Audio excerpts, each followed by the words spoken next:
हरिहंत सिद्ध सूर्य उपाध्याय साधु सर्व अर्थ के प्रकाशी मांगलिक उपकारी है। तिनको स्वरूप जान राग ते भई जो भक्ति काय को न माए स्तुति को उचारी है। धन्य धन्य तिन ही ते काज सब आज भाए कर जोड़े बारे बारे वंदना हमारी है। मंगल कल्याण सुख ऐसो हम चाहते हैं। ओ मेरी ऐसी दशा जैसी तुम दारी है। ओ मेरी ऐसी दशा जैसी तुम दारी है। ओ मेरी ऐसी दशा जैसी तुम दारी है। क्षत्र चूड़ामणि नामक यह ग्रंथ और नीतियों की चर्चा चल रही थी। बहुत सारी बातें यहाँ अष्टानिका के पहले हमने की है।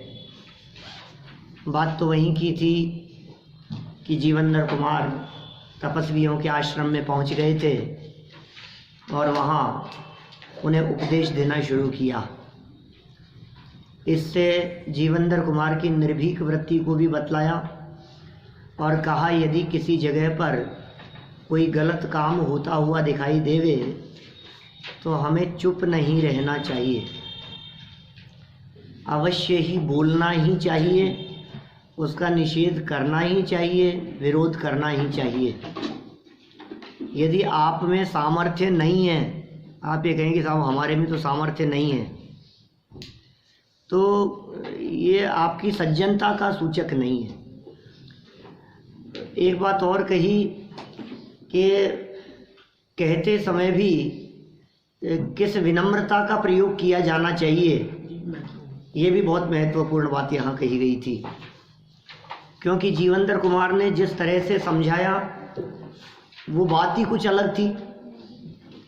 माने उन्होंने पहले तो उनको ये कहा कि आपके यहाँ वैदिक ग्रंथों में ये वर्णन मिलता है, देखो आप तो जिसको समझा रहे हैं उसको उसी की भाषा में समझाया, समझ में आया ना उसको।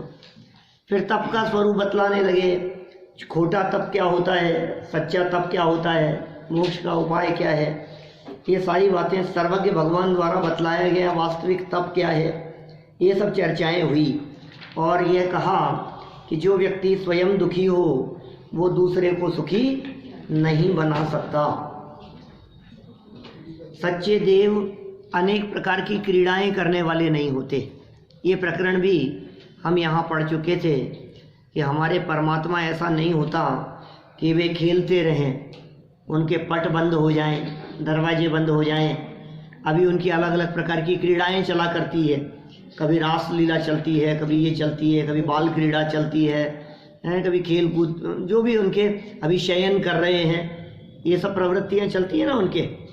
बोले ये सच्चे देव के नहीं हो सकती, क्योंकि ये सब उनके राग का सूचक है और वे दुखी हो जाएंगे। देखिए अब सच्चे देव की स्वच्छंद प्रवृत्ति नहीं हो सकती।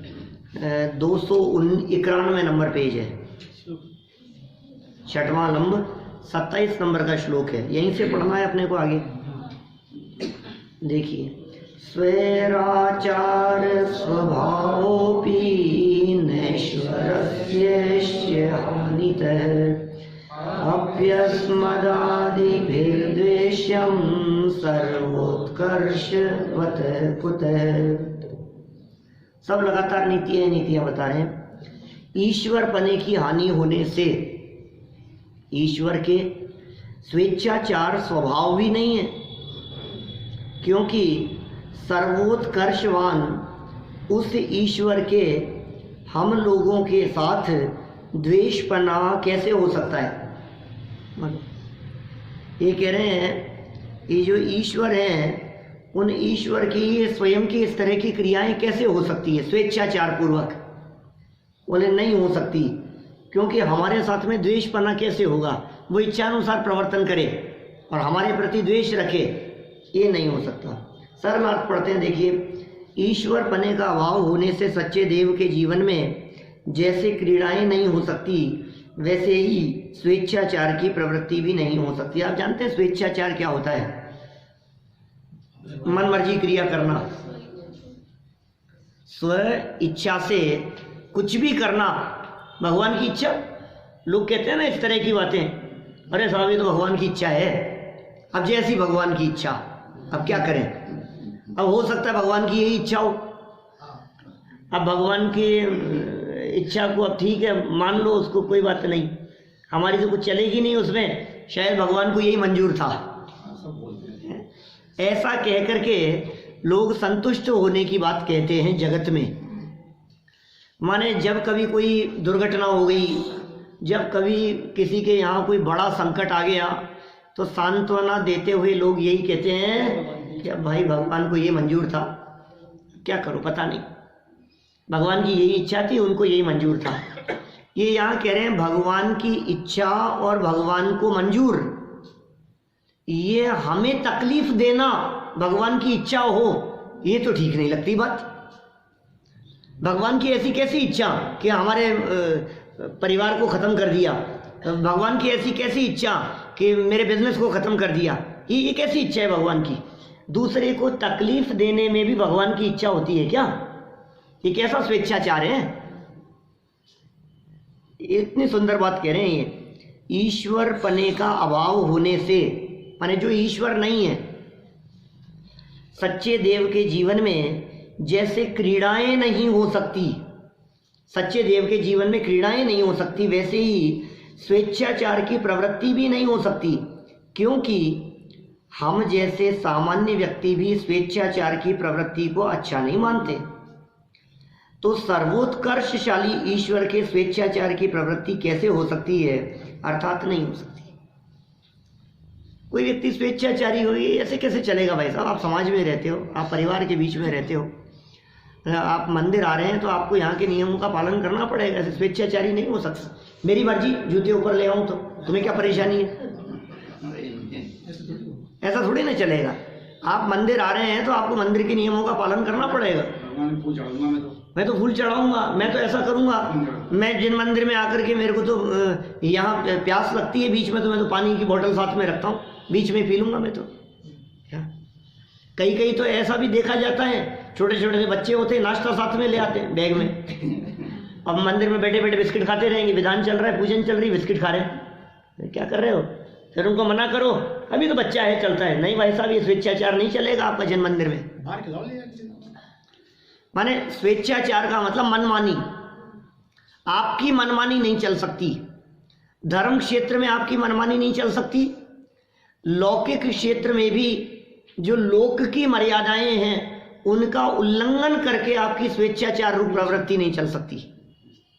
आप रॉन्ग साइड चलो गाड़ी लेकर के, कैसे बर्दाश्त करेंगे? मतलब रोक लेगा आपको पुलिस वाला, रोक लेगा, आपका रसीद बना देगा, बोलो चालान बना देगा, वो कहेगा इतने पैसे लगेंगे। बोले यार तुम होते कौन हो हमारे को? हमारी जिंदगी, हम मरेंगे तो हम मर जाएंगे रॉन्ग साइड जाने से, तुम्हें क्या मतलब है? हाथ पांव टूटेंगे तो हमारे टूटेंगे, जबरदस्ती का पैसा ले रहे हो, जबरदस्ती परेशान कर रहे हो हमारे को। या हमारा डिसीजन है ना कि हम रॉन्ग चलें कि राइट चलें? नहीं भाई, ये तुम्हारा स्वेच्छाचार नहीं चलेगा, उसका निषेध कर दिया यहाँ। देखिए विशेषार्थ, स्वेच्छाचार स्वभाव, स्वच्छंदता, अविचारित कार्य, ऊटपटांग वृत्ति, ये सब समझा रहे हैं इसको। ये क्या है? स्वच्छंदता, अविचारित कार्य, बिना विचारे यदवा तदवा कुछ भी करो, ऊटपटांग प्रवृत्ति, उन्मत्त चेष्टा, उन्मत्त कहते हैं नशे में, आधे नशे में, होश नहीं है। कल था ना होली का दिन, तो कितने लोग इधर उधर नशे में, किसी को कुछ होश ही नहीं है, क्या कर रहे हैं, क्या इधर से उधर, सब ऐसी हालत दिखती है। तो उन्मत्तवत चेष्टाएं आदि शब्द एक अर्थवाची हैं। सामान्य जन भी जिन कार्यों को दोष युक्त मानते हैं, वैसे अविचारित कार्य ईश्वर द्वारा कैसे संभव है?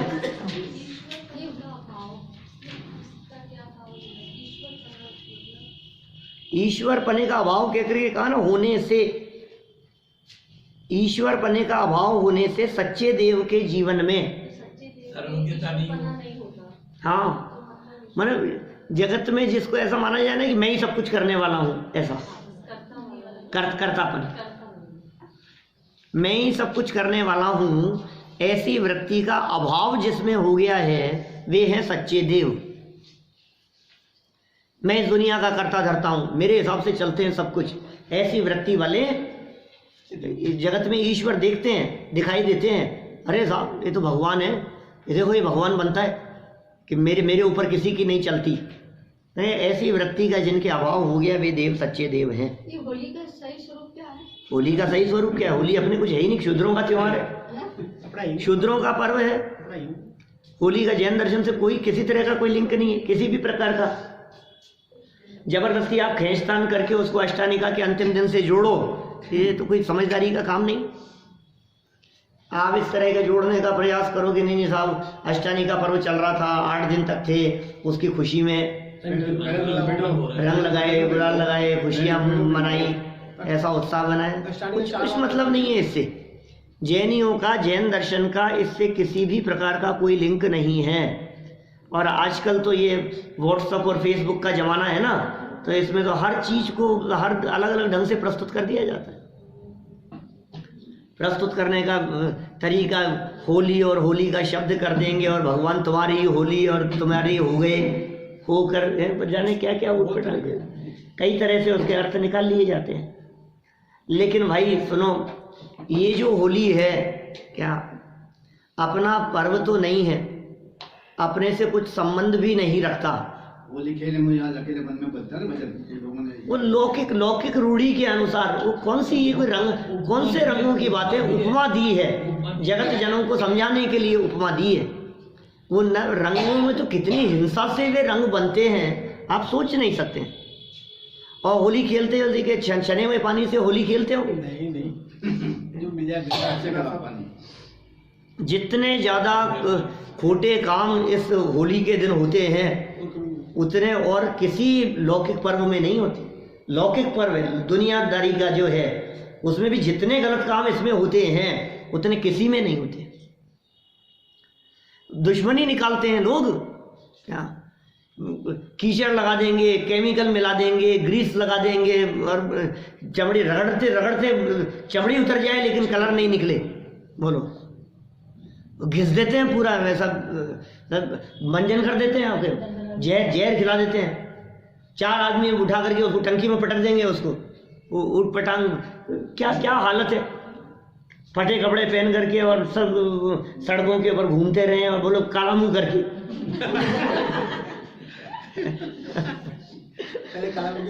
बोलो सोचो जरा गंभीरता से उस चीज़ के बारे में। खैर फिर भी कल भी हमने होली का दिवस था ना, वहाँ प्रवचन कोटा में ज़बरदस्त काफ़ी भीड़ थी, 1500-2000 लोग थे वहाँ कोटा में।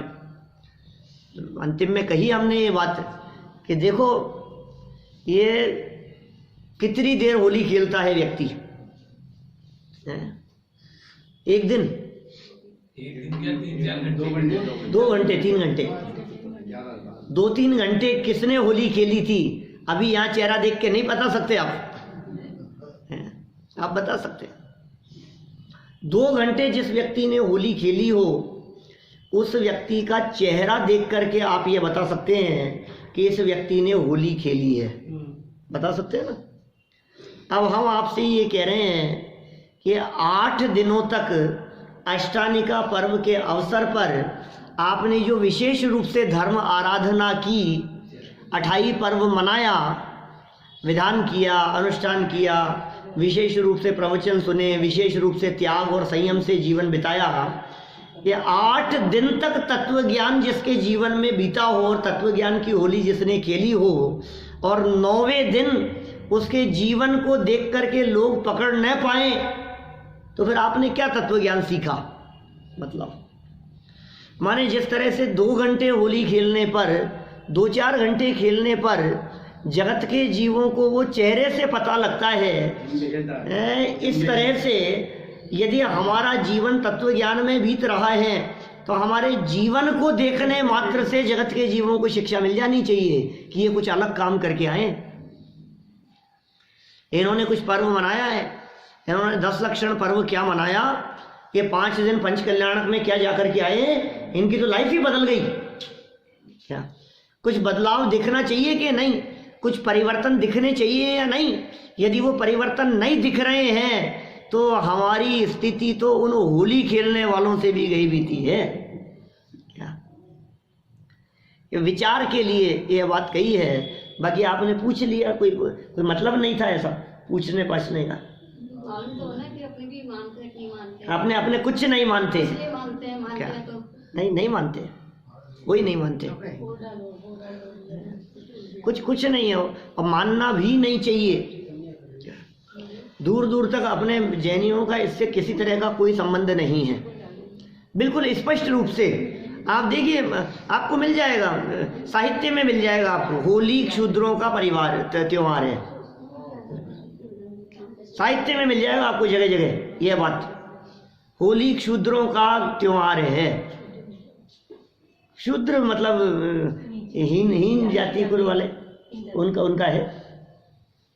तो जिसके जो सावधान रहो भाई, कुल मिलाकर के बात ये है। क्या कहें। चलिए, तो क्या कह रहे थे हम यहाँ? अविचारित कार्य। तो ये देखो, ये लिख रहे हैं नीचे 291 की लास्ट लाइन में क्या कहा? अविचारित कार्य है ये होली, बिना विचार किए हुए। फिर उसको रगड़ता है, फिर घिसता है, और कितना भी छुड़ाने का प्रयास करे वो छूटता नहीं है। चापाती तो बोलो, कितना भी छुड़ाने का प्रयास करो आप उस कलर को छुड़ा ही नहीं पाएंगे, और ज्यादा छुड़ाने का प्रयास किया तो चमड़ी निकल आएगी। बोलो, और जलन मची रहती है, आंखों में जलन रहती है, मुंह में चला जाता है, जहर दिखता है, क्या हालत हो जाती है, और इतना थक हार करके परेशान हो जाता है कि आप कल्पना नहीं कर सकते। और फिर उनसे पूछो मजा आया क्या?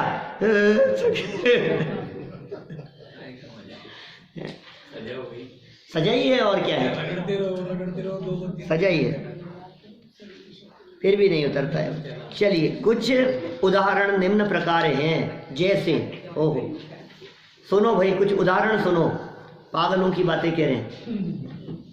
किसी को दुखी बनाना और किसी को अतिशय सुख सुविधाएं प्रदान करना, ये कल्पना बतला रहे भगवान की। किसी को तो दुखी बना देता है और किसी को सुख सुविधाएं प्रदान कर देता है। यार ये कैसा भगवान है? दीपेश जी, आपको इतना सोने से लद दिया और हमारे है ही नहीं, ये भगवान क्यों भेदभाव करता है? हम कौन सी भक्ति कम करते हैं भगवान की? हम भी करते हैं, तो हमसे भगवान किस बात की दुश्मनी निकाल रहे हैं?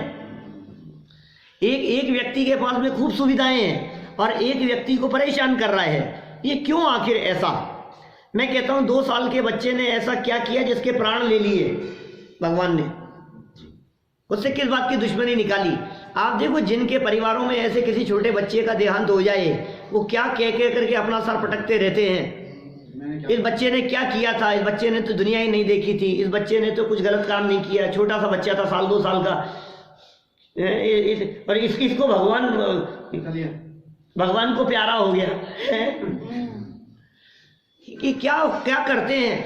ये कह रहे हैं दुखी बनाना और किसी को सुख सुविधाएं प्रदान करना, ये बात कुछ हमारे को जच नहीं रही है। भगवान यदि करता धरता हो, भगवान यदि भला बुरा करने वाले हो, तो किसी को अच्छा और किसी को बुरा क्यों?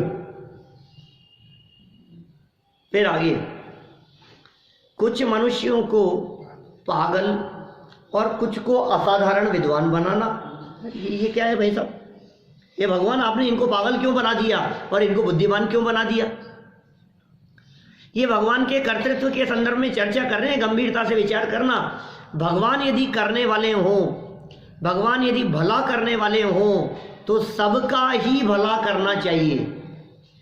लोग कहते हैं ना, भगवान की स्थिति तो हमारे माता पिता जैसे है, हम सब भगवान की संतान हैं, ऐसा कहते हैं लोग, प्रभु की संतान है सब। तो हम आपसे पूछते हैं, कौन माता पिता ऐसे होंगे जो अपने संतान का बुरा चाहेंगे? यदि ये सारे जगत के जीव प्रभु की संतान हैं, तो फिर किसी की दुर्घटना होने में प्रभु को कष्ट नहीं होता? भगवान को भी तो दुख होगा कि अपनी संतान को का एक्सीडेंट हो गया, अपनी संतान के हार्ट अटैक आ गया। हो ही नहीं सकता है ऐसा कि भगवान उसके कर्ता धर्ता हो।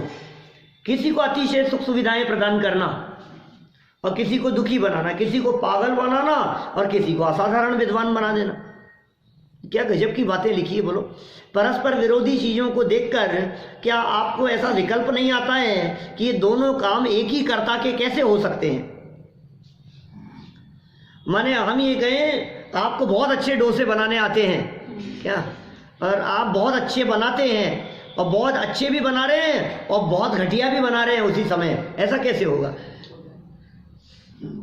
बहुत तो नहीं, थोड़ा सा 19-20 हो जाए वो बात अलग है। एक बहुत अच्छा और एक बहुत खराब हो जाए, ऐसा तो नहीं हो सकता। एक व्यक्ति बहुत अच्छा चित्रकार है, हम ये कहें बहुत अच्छी पेंटिंग बनाते हैं, तो एक तो बहुत अच्छी पेंटिंग बनाए और एक लकीटे कर दे, ऐसा कैसे हो सकता है भाई? जो व्यक्ति बहुत होशियार है, एक व्यक्ति बहुत अच्छी गाड़ी चलाता है, तो ये भी बहुत अच्छी भी चलाता हो, और दूसरा एक है मेरे को तो स्टीयरिंग ही नहीं संभल रहा है, तो दोनों बातें एक ही व्यक्ति के साथ में कैसे संभव है? एक व्यक्ति की आंखें बहुत अच्छी हो, बहुत अच्छा दिखता हो, और वो कहे मेरे को तो नहीं दिख रहा है, ये दोनों बातें एक साथ संभव नहीं है। लेकिन जगत में ऐसी प्रतिकूल परिस्थितियां दिखाई देती है। बड़े दादा ने एक पुस्तक लिखी, मुझे ध्यान नहीं है कौन सी पुस्तक में है, मेरे ख्याल से सुखी जीवन, इस पुस्तक में उन्होंने इस तरह के विरोधाभास बातों के बहुत प्रयोग किए हैं ईश्वर कर्तृत्व का निषेध करने के लिए। हे भगवान, यदि ये सृष्टि आपकी रचना है, यदि इस दुनिया को आपने बनाया है, तो मैं आपसे पूछता हूँ, इस दुनिया में यदि आपने सुंदर सुंदर गुलाब के फूल बनाए, आप इन्हें यदि सुंदर सुंदर कमल बनाए, तो उस कमल को कीचड़ क्यों प्रदान किया? कीचड़ ने क्यों पैदा किया उस कमल को? कीचड़ तो नहीं बनाना चाहिए था। हे भगवान, यदि आपने गुलाब बनाया तो साथ में कांटे क्यों बना दिए? क्या गुलाब ही होते ये अच्छा नहीं होता? उसके साथ में कांटे क्यों बना दिए आपने? हे भगवान, यदि आपने इतने सुंदर सुंदर चंदन के वृक्ष बनाए, तो उन्हें जहरीले सांपों से क्यों लपेट दिया? आप ही हो ना बनाने वाले। इतने इतने सुंदर यदि आपने चंदन के वृक्ष बनाए हैं, तो आप उन चंदन के वृक्षों को ये जहरीले सर्पों से क्यों लपेट? आपने जहर बनाया ही क्यों? आप अमृत ही बनाते ना। जहर क्यों बनाया? आप जहर नाम की चीज का इन्वेंशन क्यों किया? किसने किया? जहर क्यों बनाया आपने? आपने इतने सुंदर सुंदर कंप्यूटर बनाए, ये भगवान की रचना है कंप्यूटर।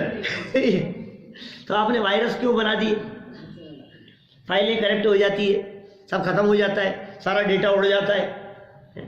मेरा 32 GB वो था उसमें डेटा कार्ड मोबाइल में, बहुत सारा डेटा था उसमें, उड़ गया अभी थोड़े दिन पहले। 32 नहीं 16 GB था, 16 GB, तो वो खत्म हो गया। वो कुछ नहीं, उसका जो भी मटेरियल था कुछ भी नहीं उपलब्ध हो सका, रिकवरी भी कुछ नहीं हुई उसकी, दिखा लिया सब खत्म ही हो गया। जाने क्या क्या थे उसमें, जो भी थे सब प्रवचन रिकॉर्डिंग जो भी उसके अंदर था ना, वो सब खत्म। ये वायरस क्यों बना दिया आपने? खत्म ही हो जाती है सारी चीजें। इतनी अच्छी अच्छी गाड़ियां बनाई तो वो खराब क्यों हो जाती है? माने इतना सुंदर मानव शरीर बनाया तो रोगों से क्यों भर दिया? ये मनुष्य शरीर यदि आपकी संरचना है, आपके द्वारा यदि ये मनुष्य बनाया गया है, ये देह की संरचना हे भगवान आपकी कृति है, तो फिर इस देह के अंदर मलिनता क्यों? इस देह में अपवित्रता क्यों? इस देह के अंदर अशुद्धि क्यों? और फिर रोग क्यों भर दिए इस शरीर में? सोचना जरा। कुछ उदाहरण दिए हैं आपके सामने, ऐसे अनगिनती उदाहरण आप तलाश सकते हैं। आप तलाशेंगे तो आपको बहुत सारी बातें मिलेगी। आपने यदि जगत में सज्जन पुरुष बनाए तो दुर्जन क्यों बना दिए? आपने यदि अच्छी अच्छी संपत्ति और वैभव बनाया तो उन्हें लूटने वाले चोर क्यों खड़े कर दिए? चोर उचक्के और डाकू, बोलो। ये सब यहाँ कह रहे हैं परस्पर विरोधी चीजें, ऐसी ही तो बातें बतला रहे हैं यहाँ पर भी। हे भगवान, आपने कुछ मनुष्यों को पागल बना दिया, कुछ को असाधारण विद्वान बना दिया। हम तो चिढ़े हैं हमारे को इस बात से कि आपने उनको इतना बड़ा विद्वान क्यों बना दिया, हमें पागल क्यों बना दिया, हमें मंदबुद्धि क्यों बना दिया, हमारी स्मरण शक्ति कमजोर क्यों है और उनकी ज्यादा क्यों है। मैं तो बदला लूंगा भगवान आपके पास यदि मेरा मौका मिल गया तो। मैं तो छोड़ूंगा नहीं मेरे से। आप मेरे से दुश्मनी निकाल सकते हो तो मैं भी आपसे निकाल सकता हूँ। नहीं कौन सके, बेकारी कौन सके। जब भगवान नहीं कर सकते तो हम भी कुछ नहीं करेंगे। ठीक है, देखिए दुनिया में तरह तरह के रोग उत्पन्न करना, ये बीमारियां, किसी के कैंसर हो गया, किसी के अटैक आ गया, किसी की किडनी फेल हो गई, किसी के ब्लड कैंसर हो गया, किसी के दांत सारे के सारे खराब हो गए, किसी के कान खराब हो गए, किसी को सुनाई नहीं देता, आंखें इतनी खराब हो गई कि आंखों से सब दिखना बंद हो गया है, पेट में जलोदर हो गया, अल्सर हो गया। बीमारियां तो देखो आप, अनगिनती बीमारियां हैं। अभी डॉक्टर को जाकर के दिखाओ तो वो अनगिनती बीमारियां निकाल दे। क्या सारे टेस्ट कराए और सब नॉर्मल, सारी रिपोर्ट्स नॉर्मल, कि रिपोर्ट सारी नॉर्मल, तकलीफ तो हो रही है। क्या करें, मशीनों से पकड़ में नहीं आता। स्वयं निम्न कोटि पशुओं में जन्म लेना, और लो ये ईश्वर का क्या स्वरूप बतलाया है। अन्य मतावलंबियों में किस किस तरह की बातें करते हैं। अवतारवाद, शुक्र अवतार, बोलो नरसिंह अवतार, शुक्र अवतार हैं, ऐसे बहुत तरह के अवतारों की चर्चाएं मिलती है ना।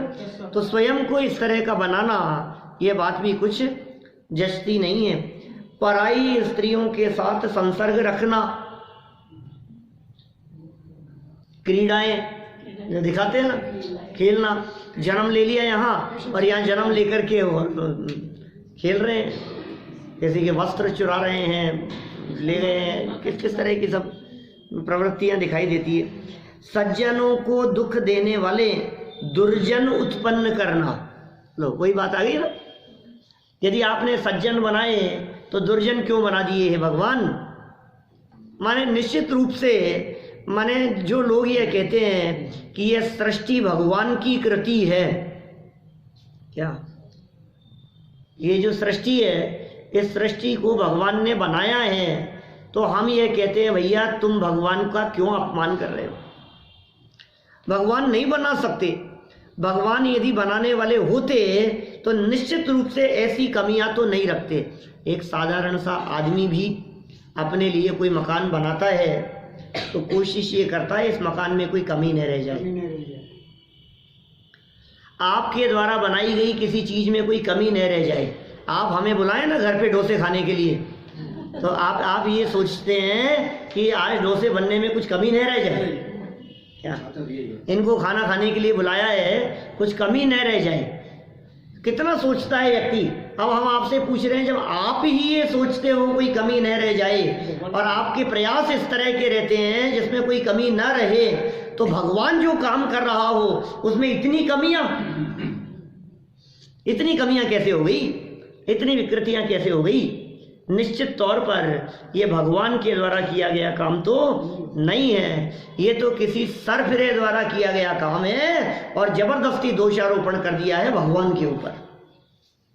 भगवान का वर्णवाद है या वर्णवाद, ये केवली का वर्णवाद है, देव का वर्णवाद है, परमात्माओं का अपमान है। बोलो, जो काम आपने नहीं किया हो उसके बारे में आपसे कह देवे ये आपने क्यों किया। यार भाई साहब, यार आपने यार ये धागे क्यों निकाल दिए इसमें, ये क्या मास्टर साहब ये क्या कर दिया आपने।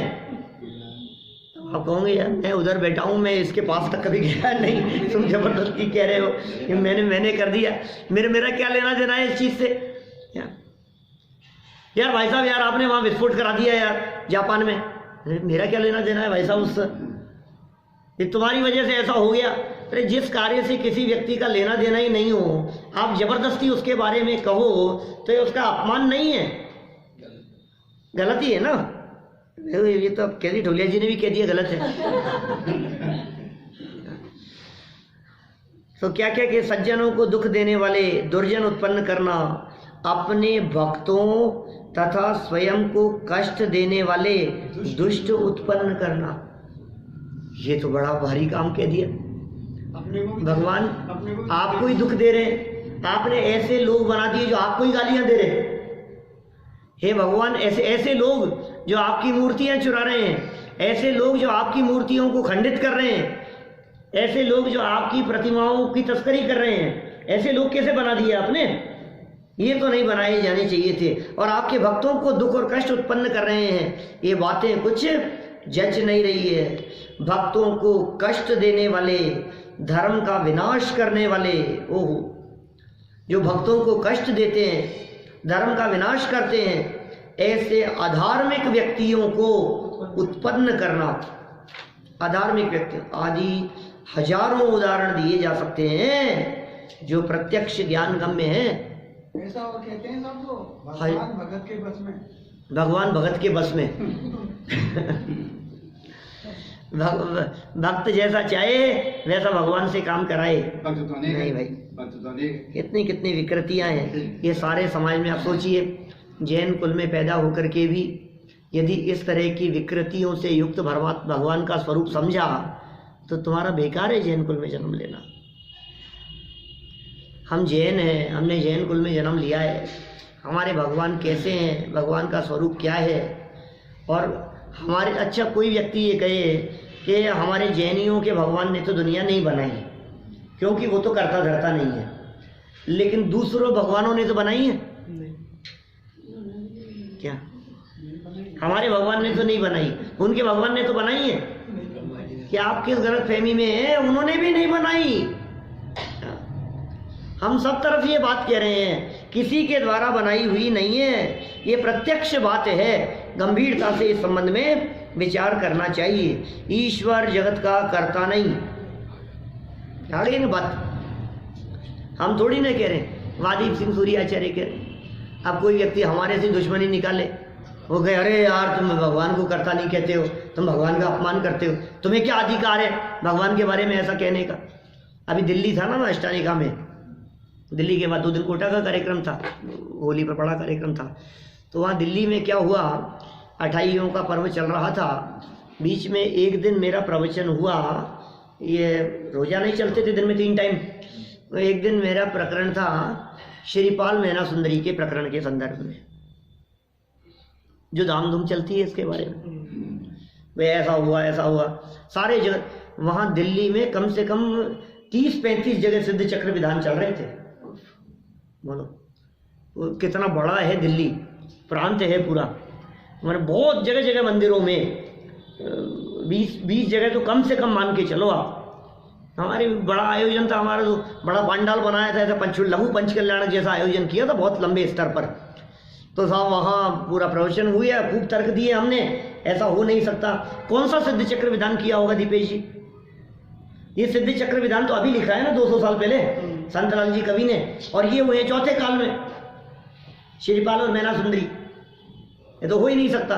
दूसरी बात हमने ये तर्क दिया कि आप ये जो सिद्ध चक्र विधान है, इस सिद्ध चक्र विधान 300 पेज में लिखा है। इन 300 पेज के विधान में कहीं कोई 3 अक्षर ऐसे दिखा दो जिसमें विधान के बीच में श्रीपाल या मैना सुंदरी का नाम लिखा हो। कहीं एक जगह ही नहीं है, पूरे सिद्ध चक्र विधान में कहीं नहीं है, चर्चा ही नहीं है। न श्रीपाल की चर्चा है, न मैना सुंदरी की चर्चा है, न उनके द्वारा किए गए विधान की चर्चा है, कहीं नहीं है। न जयमाला में, न ऊपर नीचे, न स्थापना में, कहीं चर्चा नहीं है, और सारा जगत उनके नाम से चलाया जा रहा है। देखो सिद्धों की आराधना उन्होंने की, यह प्रथमानुयोग का कथन है, हमें कोई ऐतराज नहीं है, लेकिन इससे कोड रूप दूर हो जाता है, ये धोखे में तो नहीं रहे। खूब 1 घंटे का प्रवचन हुआ इस विषय के ऊपर, काफ़ी चर्चा चली। फिर एक दिन क्या हुआ, शंका समाधान का बड़े लेवल पर कार्यक्रम रखा था उन्होंने, 2-3 दिन प्रचार करके। और वो शंका समाधान के कार्यक्रम में बिल्कुल हम मंच पे बैठा मैं, और बगल में प्रश्न पूछने वाले, पहले प्रश्न आमंत्रित कर लिए थे, पूरी सभा लगाई थी, जैसे इंटरव्यू जिस तरह का होता है ना ऐसा, और पूरा लाइव चल रहा था सब जगह पर, चैनल पर। तो उन्होंने मेरे से प्रश्न किया एक बीच में कि साहब आपका प्रवचन सुना था और बहुत अच्छा लगा, बात आपकी सारी सच्ची है, लेकिन हमारा ये प्रश्न है कि यदि श्रीपाल का कोड दूर हो जाने की बात कहने से लोगों की धर्म में रुचि उत्पन्न होती है, तो इसमें तुम्हारे को क्या परेशानी है? क्या प्रश्न समझ में आया? आपकी सब बातें सही है, लेकिन यार इससे सिद्ध चक्र की महिमा होती है, इससे अष्टानी का पर्व की महिमा दिखती है, और इससे लोगों की धर्म में रुचि उत्पन्न होती है, इस बहाने ही सही। तो तुम्हारा क्या बिगड़ जाएगा यार, तुम शांत रहो ना, मत बोलो, करने दो। तो मैंने कहा सुनो, गलत और झूठी बात के आधार पर महिमा हमें बर्दाश्त नहीं है। क्या हम सच्ची बात के आधार पर जितनी महिमा हो सो हो, लेकिन झूठ के दम पर आप भगवान के भक्त बनाना चाहो, ये अच्छी बात नहीं है, ये उचित नहीं है बिल्कुल भी। झूठ के सहारे पर कुछ भी कह करके, सुनो सुनो ये जो है ना हमारे अजय जी, इनको थोड़ा सा 2-4 बार खाने पे बुलाओ ना, तो ये 2-4 करोड़ रुपया दे देते हैं। क्या बोलो, अरे भैया दो चाहे नहीं दो वो अलग बात है, लेकिन लोग खाने पे तो बुलाएंगे। अरे लेकिन तुम ये झूठी बात कह करके हैं, लोगों को धोखे में रख करके आप बेवकूफ बना करके लोगों को उनका भक्त बनाना चाहो, ये बेवकूफी का काम है ना। आप ऐसी बात कह करके कि भाई साहब सुनो, हमारे जो है ना पंडित जी जो प्रवचन करने के लिए आते हैं, उनमें बहुत सारी शक्तियां हैं।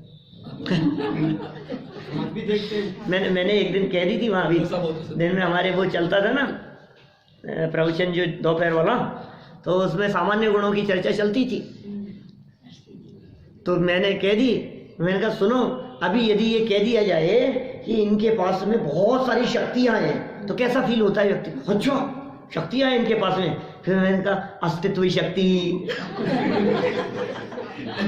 वस्तुत्व शक्ति, द्रव्यत्व शक्ति, अरे यार ये क्या है? ये भी कोई शक्तियां है क्या? क्यों ये शक्तियां नहीं है क्या?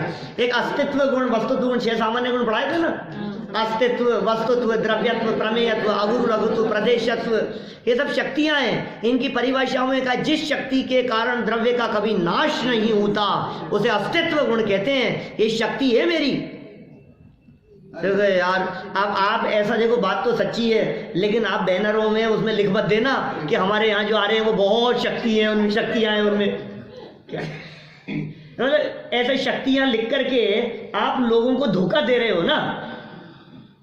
आपने बैनर में लिख दिया हमारे यहाँ जो पंडित जी आने वाले हैं उनके पास में बहुत सारी शक्तियां हैं, तो जैसी उनके पास में वैसी श्रोताओं के पास में भी है। उसमें क्या दम है? सबके पास ही तो है। तो आप श्रीपाल मैना सुंदरी के द्वारा किया गया ये कार्य है, मैना सुंदरी ने किया विधान और श्रीपाल का हो गया कोड दूर, और किया था सिद्ध चक्र विधान, और सिद्ध भगवान आए और उन्होंने सारा सब कर दिया, या वो विधान के बाद गंधों तक लगा करके सब सही हो गया। तुम इस धोखे के आधार पर महिमा बताना चाहो भगवान की, तो भाई साहब ये झूठी महिमा हम नहीं चाहते। ये जगत के जीव जो भगवान की महिमा सोचते हैं, तो ये कहते हैं तुम्हारा क्या बिगड़ रहा है साहब, हमने कह दिया भगवान भला करेंगे, तो तुम्हारा क्या बिगड़ गया? लोगों के मन में भगवान की महिमा होती है तो, अरे झूठी महिमा है, और सच्चाई का पता लगेगा तो लोग फिर क्या होता है, मूर्तियां तोड़ देते हैं लोग। भगवान के पास हे भगवान बस तू ही करेगा, और नहीं किया तो देख लेना फिर क्या। बच्चा अस्पताल में भर्ती है और यहाँ करके भगवान को धमकियां दे दे करके जाता है, और नहीं तो देख लेना फिर हमसे बुरा कोई नहीं होगा, फिर देख लेना तेरी पक्षाल कौन करेगा कल से। क्या मैं नहीं करूंगा? तो मूर्तियां तोड़ देते हैं, खंडित कर देते हैं लोग, भरोसा उठ जाता है लोगों का। भगवान मैंने तेरी इतनी भक्ति की, कल से मंदिर जाना बंद, तूने ऐसा कर दिया हमारे साथ में, हम तेरे सच्चे भक्त थे। ये क्या हुआ भाई साहब? ये तुम भगवान के प्रति श्रद्धा कराना चाहते थे, ये श्रद्धा टूट गई, उल्टा काम हो गया। पहले ही सच्ची बातें क्यों नहीं बतलाते हो? आप जबरदस्ती उसको धोखे में रख रहे हो, जबरदस्ती उसको बेवकूफ बनाने का काम कर रहे हो कि बेटा एक काम कर, तू तो है ना एग्जाम में पास हो जाएगा ना, अभी 10th के एग्जाम में, तो तेरे को मर्सिडीज दिला दूंगा। अब उसको मर्सिडीज घुसा दी, अब दिलाना कुछ है नहीं, तो पढ़ेगा ही नहीं, क्योंकि आपने तो ये कह दिया कि भगवान करते हैं। अब ये करेगा क्यों? क्योंकि सारा करता धरता तो भगवान है, मैं क्या करूं? ये तो फ्री हो गया, पाप से भी फ्री हो गया, पुण्य से भी फ्री हो गया, कुछ नहीं करेगा। देखो जरा, यहाँ जगत का कर्ता ईश्वर नहीं है, यह बात 28 नंबर के इस श्लोक में कही है। 2-5 मिनट छोटी सी बात है, पूरा कर देते हैं। अदोषश्चेद कृत्यं च कृतिनः किमु कृत्यतः स्वैराचार विधिर्दृष्टो मत्त एव न चोत्तमे। यदि वह ईश्वर निर्दोष और कृत्य रहित है तो फिर कृत्य उस ईश्वर को जगत रूप कार्य करने से क्या फल? आप कहते हो भगवान कृत्य है, अब उसको क्या मतलब है, क्यों बनाया फिर उसने? कोई मतलब ही नहीं था। देखो फिर नीतिकार कहते हैं स्वेच्छाचार प्रवृत्ति भी उन्मत्त पुरुषों में ही देखी जाती है, उत्तम पुरुषों में नहीं। महान व्यक्ति है, उन्हें क्या लेना देना है जबरदस्ती के द्वंद्व फंद करा करके? ऐसे द्वंद्व फंद में उलझते नहीं क्या? देखिए क्या लिखते हैं आगे, सरल अर्थ। ईश्वर सर्व दोषों से रहित निर्दोष है। प्रभु कैसे? सारे दोषों से रहित है, निर्दोष है, अर्थात सर्व सुख संपन्न और परिपूर्ण है। तो उसे करने योग्य कार्य क्या रहा? बोलो, आपके करने योग्य काम क्या है जिससे हमें सुख मिले, जिससे हमारे को शांति मिले? वो हमारे करने योग्य कार्य दिखता है। तो बतलाओ, ये जो ईश्वर यदि परिपूर्ण है तो फिर अब करने योग्य क्या है उसके पास में? कुछ भी नहीं, सब तो कर लिया उसने। ऐसे कृत्य ईश्वर को जगत का निर्माण करने का क्या प्रयोजन रहा? क्यों बनाया उन्होंने? दूसरी बात यह भी है कि अविचारित कार्य करने की प्रवृत्ति उन्मत्त पुरुषों में ही पाई जाती है, उत्तम विचारवान पुरुषों में नहीं। यह अविचारित जो प्रवृत्ति है, बिना विचार किए हुए कुछ भी करने का जो काम है, यह उन्मत्त पुरुषों में जो नशे में है उनमें ही देखी जाती है, विचारवान पुरुषों में नहीं। और दूसरी बात, जो विचारवान पुरुष होते हैं वे ईश्वर के संदर्भ में ऐसी अविचारित बातें भी नहीं करते। कोई समझदार आदमी इस तरह की बातें नहीं करेगा। आप जगत आज बच्चों को समझा करके देख लो आप इस तरह की बातें कि देख बेटा तू पूजन करेगा ना तो ऐसा परीक्षा को कहेगा यार क्या पागल बना रहे हो यार हमारे को, ये क्या ढूंढे यार, ये नाटक है। आज जो साइंस पढ़ने वाले जो स्टूडेंट्स हैं, बच्चे हैं आज कॉलेज पढ़ने वाले, आप उन बच्चों को ऐसी ऊट पटांग बातें बतलाओ, इससे ऐसा हो जाता है और इससे हो जाता है, तो कहेगा यार क्या पागल है, ऐसे क्या धर्म है, ये क्या भगवान है, ये सब झूठी बातें हैं। ये ऐसा हो कैसे जाएगा, मुझे ये बतलाओ, ये होगा कैसे, ये बातें संभव कैसे है? तो भाई साहब ये तो वस्तु स्वरूप है कि ईश्वर करता नहीं है और अकर्ता है। हर व्यक्ति को अपने अपने कर्मों का फल मिलता है। इसलिए ईश्वर का स्वरूप भी जानो और अपना स्वरूप भी जानो, और अपने स्वरूप को जानकर स्वयं ईश्वर बन जाओ। ये बातें यहाँ कही जा रही है। हम सभी भगवान के बताए हुए मार्ग पर चलें और इन सिद्धांतों को जीवन में उतारें।